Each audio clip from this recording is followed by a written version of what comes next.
Hey, what's happening everyone? It's your boy N and we are back for another video. Today we are going over Rin and Kid Kakashi's new rekits.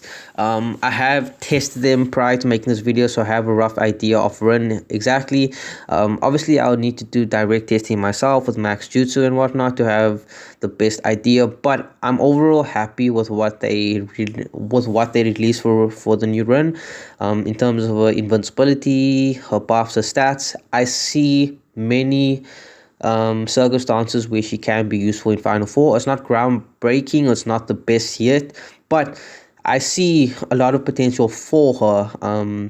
And in future, when I have a combo, I will definitely do tests and let you guys know how that works out. But for now, I am gonna say she's worth it. Not super worth it, but she is worth it. But let's get into the video and let's go through it together.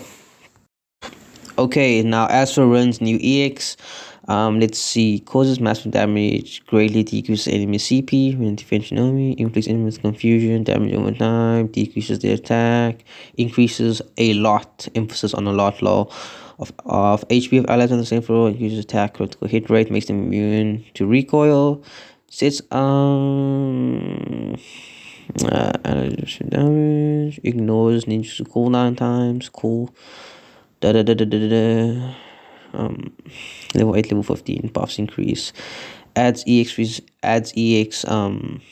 nullification. That's interesting. I don't think I've read that before.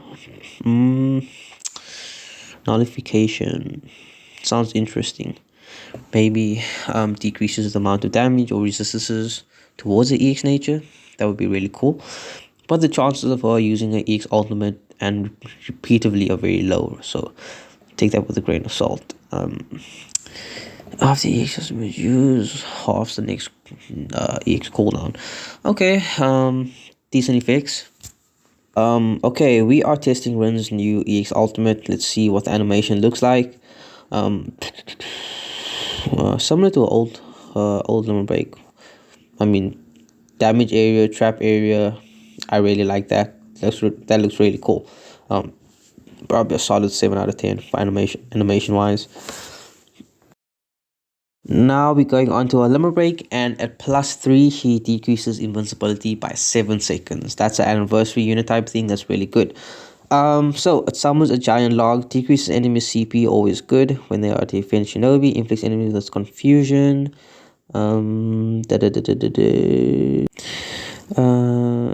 Slowed movement, decreases their defense, negates stats, increases attack as well as EX annihilation, impact resistances. That's good. Becomes invincible to do. Increases the time usually can be status effects, add effects, makes allies invincible as well. Reduces damage by 20%. +1 normal 3-second strip. Damage against skill types. There's not much skill type units, mains at least. At +3 decreases 7 seconds invincibility, probably 20 seconds immunity strip, and increases EX annihilation and impact resistances of all allies on the same floor. So that's really good in terms of tanking more damage from enemies' EXs with those resistances or natures. Okay, we are testing her new limit break. Now, personally, I would put her new 4-star heal first. So she would probably use this move last or in the 3rd slot, however you have it. So it depends on that and the rest of your shinobis, jutsu rotation, etc. But this isn't a bad move at all. And at +3, the effects are really good. So I'd probably give this a 6 out of 10 so far. Not bad, but not amazing. The knockback effect could be really good, and it has a decent amount of range.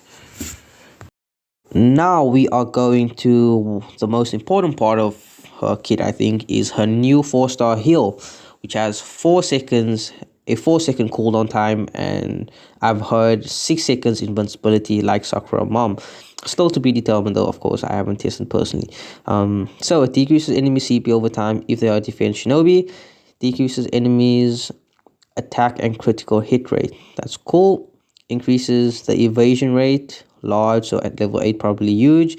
And movement speed of all allies on the same floor, on the same floor, very nice. It covers the CP, reduces CP damage. If this jutsu does not cause damage, it can still inflict effects on the enemy. That's very nice, similar towards Naruto N20th.